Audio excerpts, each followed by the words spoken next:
Hello काकी, कशा आहात? काय चाललंय? तुम्हाला कॉंग्रॅच्युलेशन्स करायला फोन केलेला. मग काय कळली बातमी? विनयचं लग्न ठरलं ना?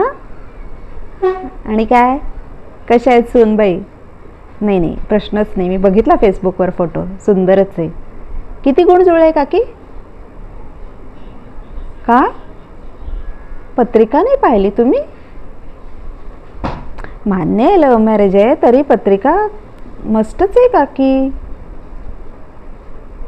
नाही हो, पण बघा ना, आता आपल्या नात्यामध्ये मित्रामध्ये किती काय काय बघतो. पत्रिका न बघता केलेली लग्न असतात. सुनेचं पाऊल घरात पडलं की काय होतं काय नाही किती आपण वाचतो ऐकतो, नाही का? म्हणून पत्रिका बघा तुम्ही. विनय आणि ते दोघेही नको म्हणतायत. पण ती मुलं आहेत, तरी मला असं वाटतं हां, कारण ना आमच्या शेजारी असंच झालं. असंच त्यांनी पत्रिका बघायला टाळाटाळ केली, नको म्हणाले मॉडर्न विचारांचे लोक. आणि मग बस दुसऱ्या दिवशीपासून सासू घरात आजारी. मग नंतर ते कोर्ट वगैरे प्रकरण पण लागले त्यांच्या मागं. हां तेच, ते आमच्या बाजूचे देशपांडे. हां बघताय ना. नाही, विचार करा तुम्ही, खरंच विचार करा. बाकी कधी येत आहे घरी? या ना घरी, आपण ह्याच्यावर सविस्तर बोलू. अजून माझ्याकडे किती काय काय किस्से आहेत, मी तुम्हाला सांगते. पत्रिका बघण्याचं महत्त्व खूप आहे, ते मी तुम्हाला सगळं सविस्तर सांगेन. तुम्ही या बरं. हां, आता बिझी आहेत का? बरं मग बोलू नंतर सविस्तर घरी आल्यावर. ठीक आहे ठीक आहे ठीक आहे, बाय. कशी माणसं असतात. एवढे महत्त्वाचे आयुष्याचे निर्णय, पण साधी पत्रिका बघायला नको.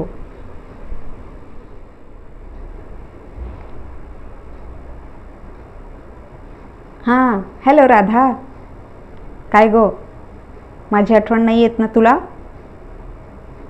नाही म्हणजे केव्हाही बघावं तेव्हा मीच तुला फोन करते, तू कधी स्वतःहून फोन करत नाहीस ग. माहिती आहे बिझी असतेस. हां, अजून बिझी झालीस? अच्छा, ठरला तुमचा प्लॅन? Hill station? मज्जा आहे बाबा.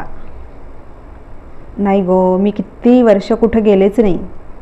बरं तू ऐक ना, तुला जे सामान जर माझ्याकडून एक्स्ट्रा काही पाहिजे असेल तर घे. हां, माझ्याकडे बॅग्स आहेत, गरम कपडे आहेत, पडून राहतात ग, जाणं कुठं होत नाही. जायला भीतीच वाटते ग.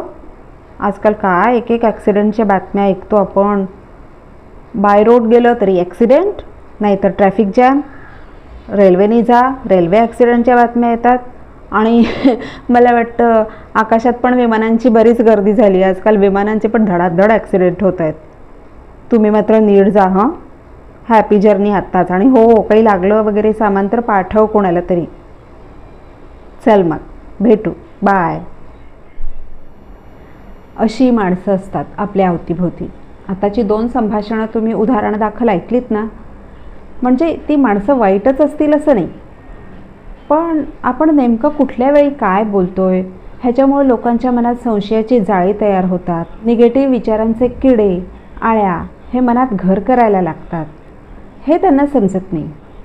तुमचासुद्धा समाजात अशा टाईपच्या माणसांशी पाला पडत असेलच ना. मग त्यावेळेस तुम्ही निरीक्षण करा, तुम्हाला काय वाटतं.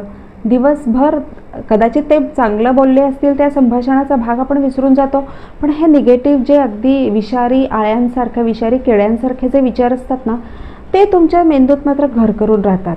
दिवसेंदिवस घर करून राहतात की काही निगेटिव्ह तर होणार नाही, त्यांनी असं सांगितलं, असं बोलले, राग पण येतो, पण ती गोष्ट मनातून आपण काढायची म्हणलं तर काढूनही टाकू शकत नाही. तर अशा टाईपच्या माणसांशी जेव्हा पाला पडेल तेव्हा एक लक्षात घ्या की त्यांच्या निगेटिव्ह थॉट्सला फारसं महत्त्व देऊ नका. जर वाजवी मुद्दा असेल तर तो जरूर विचार करून बघा सुरक्षिततेच्या दृष्टीने. कारण बघा, पॉझिटिव्ह थॉट्स मनात रुजवायला वेळ आणि प्रयत्न लागतात, पण जे निगेटिव्ह थॉट्स किंवा नकारात्मक ऊर्जा विचार असतात ते मनात इतके गवतासारखे फोफावतात, त्याची तुम्हाला काळजी नाही घ्यावी लागत, तरी ते तुमचं मन ग्रासून आणि व्यापून टाकतात. तर मनात आलेले हे विषारी आळ्या, किडे, अशी मनात आलेली कोळ्याची जाळी, मनात चुकचुकणारी शंकेची पाल वेळीच झटकून टाका, नाहीतर ते आपल्या मेंदूत घर करतं. आणि जरा स्वतःचंही निरीक्षण करून बघा, कळत नकळत आपणही कोणाशी असे काही बोलतो का, कोणी समोरची व्यक्ती आपल्याला उत्साहाने काही सांगत असेल तर आधी आपण त्यावर निगेटिव्ह नकारात्मकतेची बीजं पेरतो का?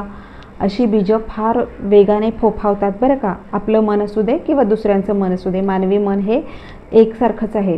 त्यामुळं वेळेत घराचं जसं पेस्ट कंट्रोल करतो तसं आपल्या मनाचं पेस्ट कंट्रोल पण वेळेत करून घ्या.